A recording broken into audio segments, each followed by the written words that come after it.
Okay, the first one says, given that cosine of theta is negative 5 over 13 and the sine of theta is greater than 0, find the following. So the first thing is you're going to get these like all mixed in together, and the question's always going to be is, do I set up a triangle or can I use my unit circle? Like those are the things you got to ask yourself. And then if it's a triangle, is it your special triangles or is it something that you're starting from scratch?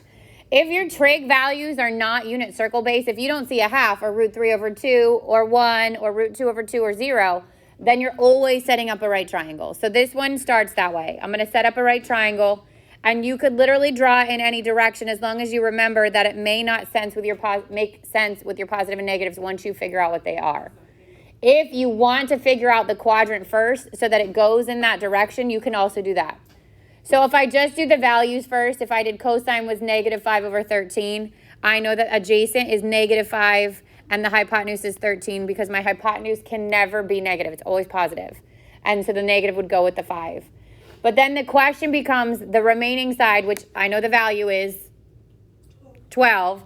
How do I know if that's a positive 12 or a negative 12? And that's where the second piece of information comes into play. If the second piece of information says this, sine is greater than 0, that means sine has to be positive. Because the hypotenuse is positive, that means the opposite side also has to be positive. So that stays as a positive 12. If that was reversed, if that said sine was less than 0, now I know 12 has to be negative. So that's what that piece of information gives you, the positive or negative sign of what's missing. Now, again, this does not make sense because if the x was negative, I really should have moved back and up. This would have been in the second quadrant. But as long as you make sure you pay attention to your signs and you keep that like negative on the 5, it doesn't matter how you draw that triangle. So the sine of this is going to be 12 over 13, and then the cotangent would be adjacent over opposite, or flip my tangent, which is negative 5 over 12. Questions on that one? Overall, pretty good on that one. Okay. Evaluate the trig function of tangent 13 pi. So this is my whole number angles. It's an odd whole number, so I know I'm going to go to the left on my unit circle, and that coordinate point is negative 1, 0. The tangent there would be 0 over negative 1, which is just 0.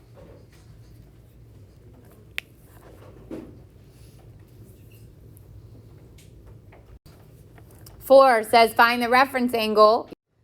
Find the reference angle and then evaluate the trig function. So I know because it's an over 4 that my reference angle or theta prime would be pi over 4. That tells me which coordinates I'm working with, which would be root 2 over 2 and root 2 over 2.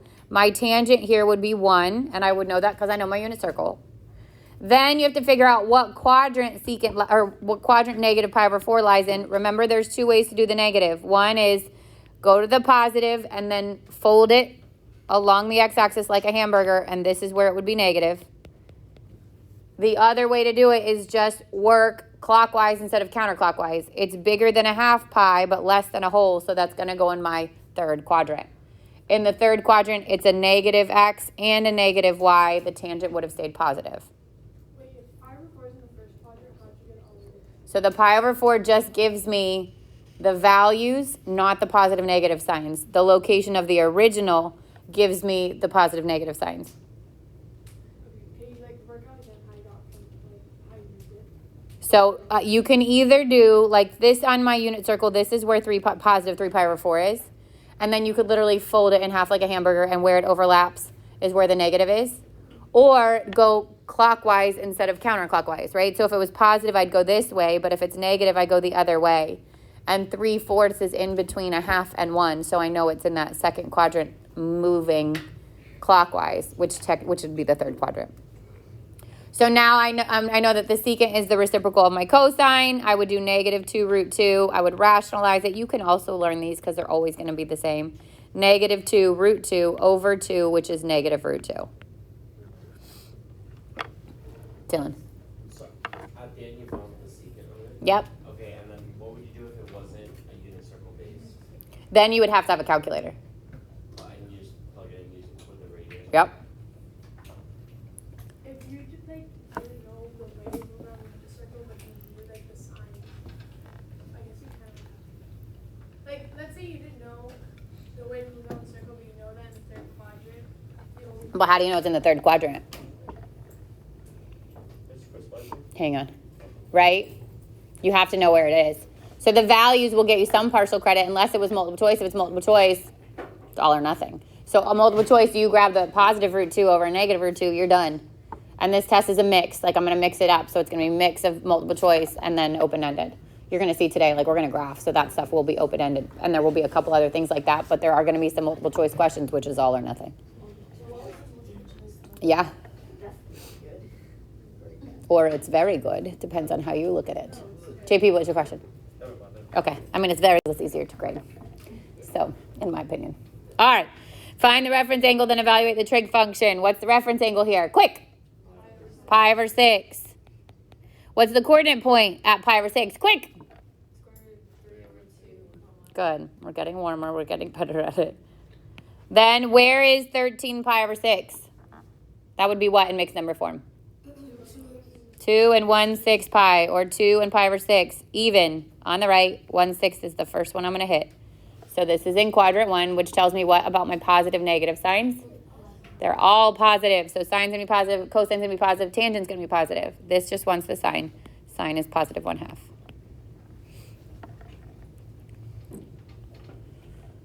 Question on those.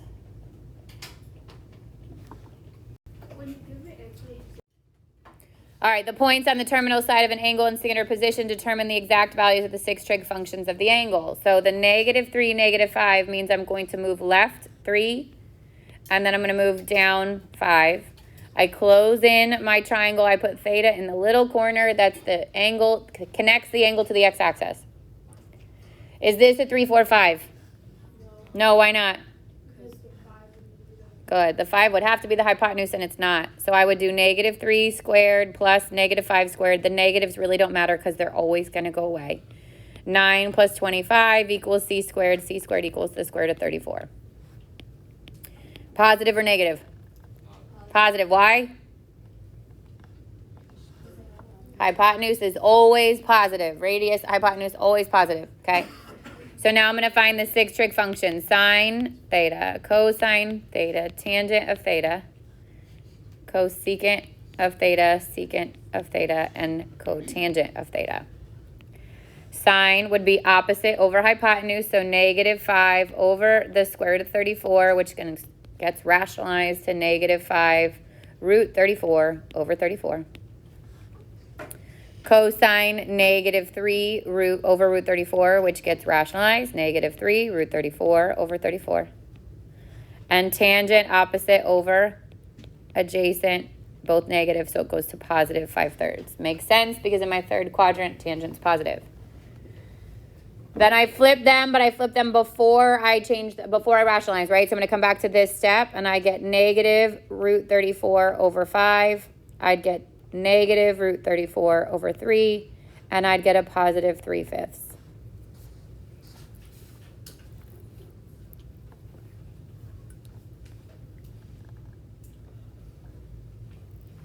Questions? Okay, we are going to start 4-5 today, which is the graphs of sine and cosine. These are our sine and cosine curves. So these are our like ones that look like waves. They go up, they go down. Very different from what we've been doing, but there is an overlap. Like where these come from is based on what we already know about our sine and cosine of our special angles. So just some background knowledge. The sine curve takes on this general shape. It starts at 0. It goes up, it comes down, it goes down to -1, and it comes back up at 2 pi. So this is like the parent function of sine. From the left to right is 2 pi. That's 1 period because my sine curve, if I went all the way around my circle, would have these coordinate points. If I use my unit circle and I went around and I stopped, well, first let's start at 0. This coordinate point would be 1, 0. At pi over 6, it's root 3 over 2 and 1/2. At pi over 4, it's root 2 over 2 and root 2 over 2. At pi over 3, 1/2 root 3 over 2. And at pi over 2, it's 0, 1. So we won't keep going, but it is cyclic, right? Only thing that changes are positive, negative signs. So if I look at the graph, now the angle is my x. So this is my theta. And the y is the sine.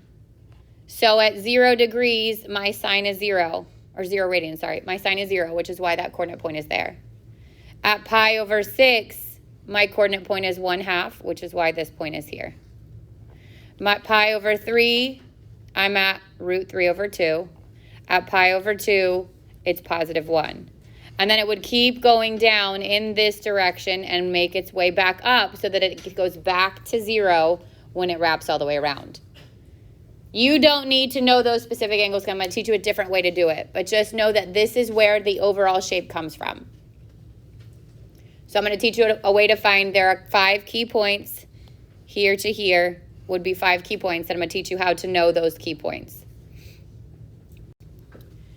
This would be if it continues. So we are going to only do like either a period or 2 periods on our graphs, but they would continue on. So each one is 2 pi, because that's how long it takes to go all around your circle. That would be 1 full rotation. But that pattern continues on and on and on. So people use sine and cosine curves to determine things like waves in the ocean, the spring where it continues to go up and down and up and down. That's where you would see these. So like if you think back to the word problem that you did yesterday, your equation had sine in it because it continues on in a pattern like that. And that's where these come from. The first 2 things you're going to find on your curve are amplitude and period. Amplitude is how high and low my graph goes, how high up and how low it goes. And you find it by doing the absolute value of A. A is what's on the front of your curve. Absolute value of that, which means it's always positive, tells you how high from 0 you're going and how low from 0 you're going. The second thing you're going to find is the period. And that is from the B. B is what's in between the trig function and the x, or the variable. And we do 2 pi over B. That's how long it takes you to go from 0 up to the amplitude, down to 0, down to the negative amplitude, back up to 0. So that's how long it takes you to do one curve, one full curve. So whatever our value of our amplitude is how high up this goes or how low this goes. And our period, again, is how long it takes to go from one full cycle. So starting at 0, crossing through 0, coming back up again to 0.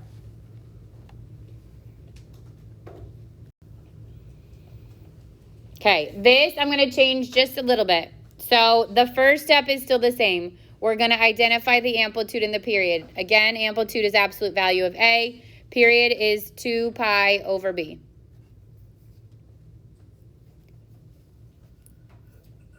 Then it says find the values of x for the 5 key points, 3 intercepts, maximum point, minimum point. Start with the value of x and then add quarter periods. So in my experience in previous years, probably like the first 2 times I tried to teach this, I taught it both ways, and people just can't handle the adding of the fractions as well as the multiplying of fractions. So to find x values for the 5 key points, we are going to take the period and we are going to multiply it instead of adding by a fourth,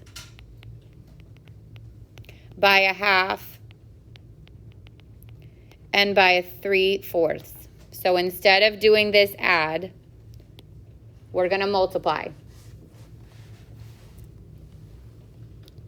That gets us our middle 3 points. The first one would be 0 as long as there's not a phase shift. We're going to talk about that later. And the last one is the period. So you should end up with 5 key points.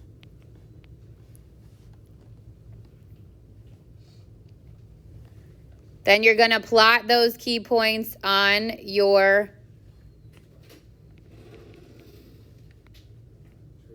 that was fast. Yeah. Thank you. Okay, the first key point is at 0 again, unless there's a phase shift, which we'll talk about later. Then key point 2, key point 3, key point 4, key point 5. We're going to mark them all. We're going to mark our amplitude, positive and negative.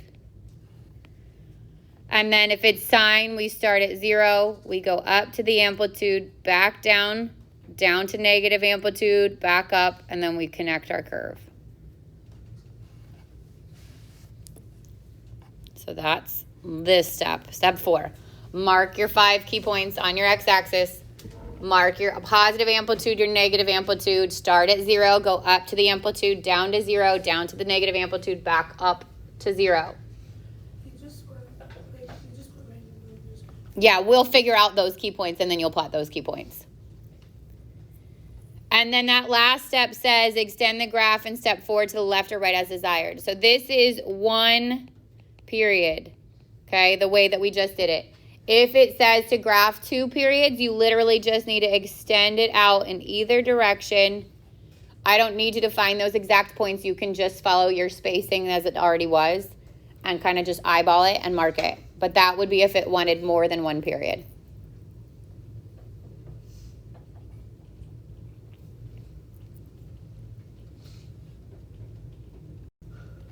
All right, here's the first one. Graph y equals 2 sine of x. So remember our parent function is a sine bx. It's like that.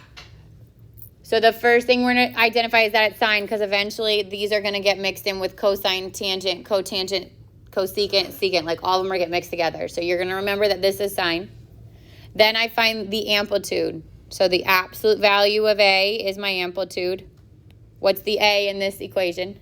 2. Absolute value of 2 is 2. So my amplitude is 2.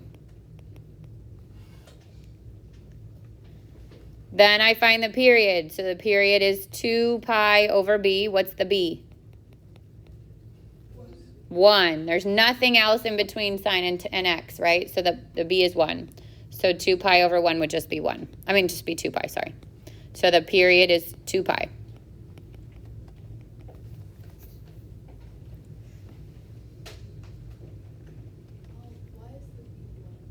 Because there's nothing there. Like if there was a number in between there, then that would be my b.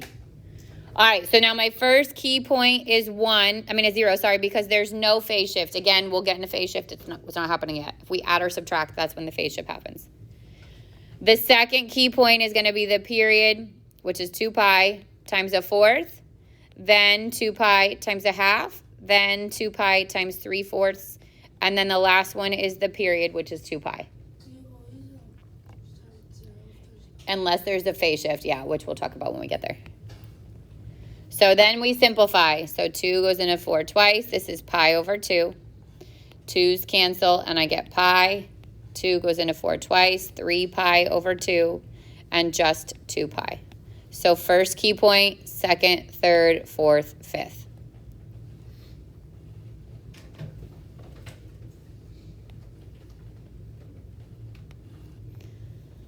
Then I draw my x and y axis, and I label on the x-axis the key points. So 0,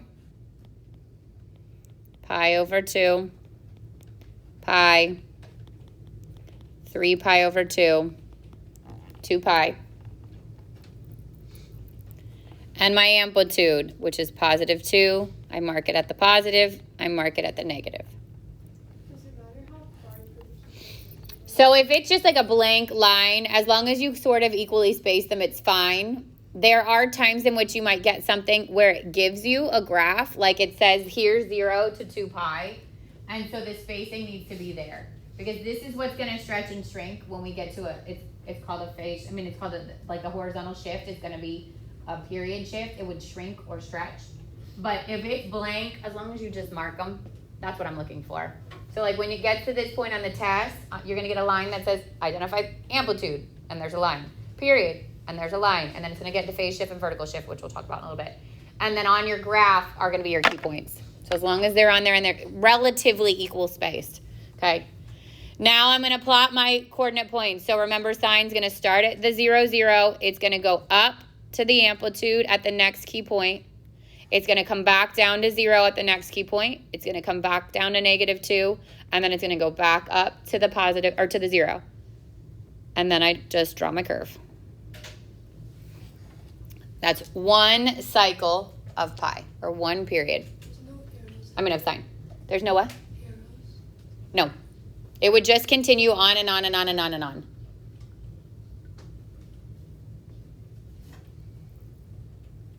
Do we remember this a little bit? Yeah. How do you know that pi over 2 and y would be equal to? Like, how do you know How do I know? Because the pattern for sine starts at 0, goes up to the amplitude, back down to 0, negative amplitude, back up. It's always that way. Unless there's like a reflection and we flip this or we shift this up, which was going to happen. But for the standard ones, like that's how it will always be. Yep, the pattern is different for cosine. Steps are the same, pattern at the end is different. Yeah. This would be 1 period. Yep, because think our period's 2 pi, right? So from left to right, we went 0 to 2 pi. A fourth, a half, and 3/4.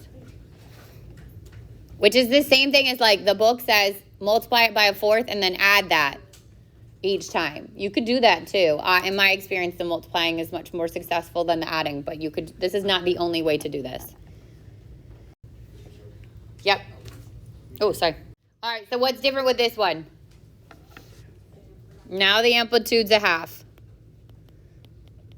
But the period is still 2 pi over b, which would be 2 pi because it's 2 pi over 1, which means I have the same 5 key points, which are 0, pi over 2, pi, 3 pi over 2, and 2 pi. So if the period is 2 pi, it is those points every time. It just won't always be 2 pi. Wait, how did you determine the period was 2? Because that's what's in this. There's nothing, no, the period comes from 2 pi over b, and the b is what's in between the trig function and the x. There's nothing there, so it would be a 1. So then I again draw my xy axis. I again plot my key points.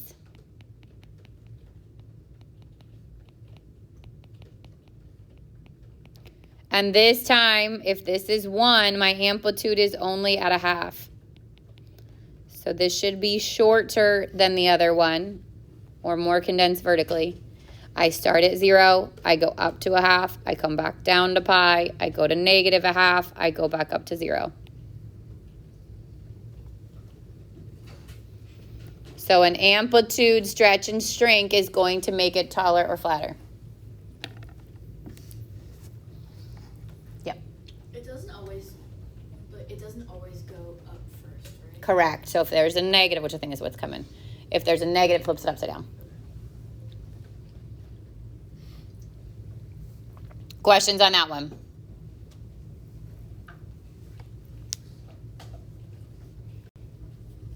All right. Now what's different?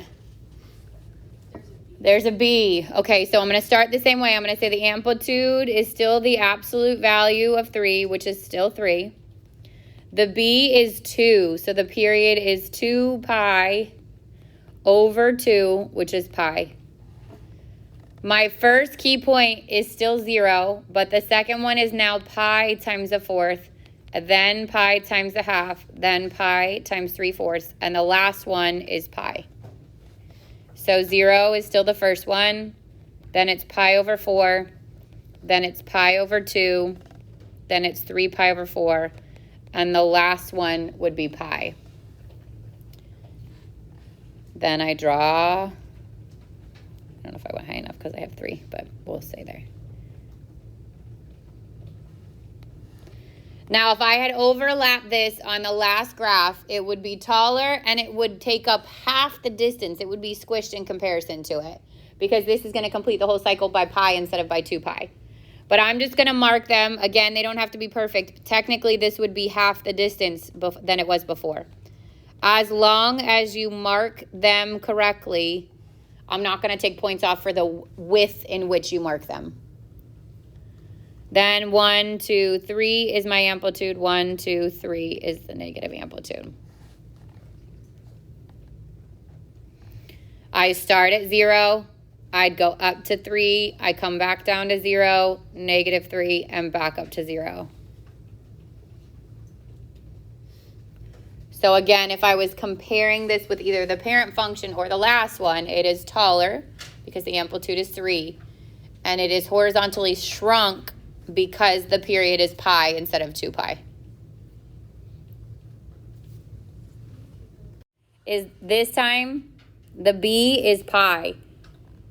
So this is 2 pi over pi, which is just 2. So there are times in which the period is not going to have pi in it. It's fine. The numbers on your x-axis are not going to have pi.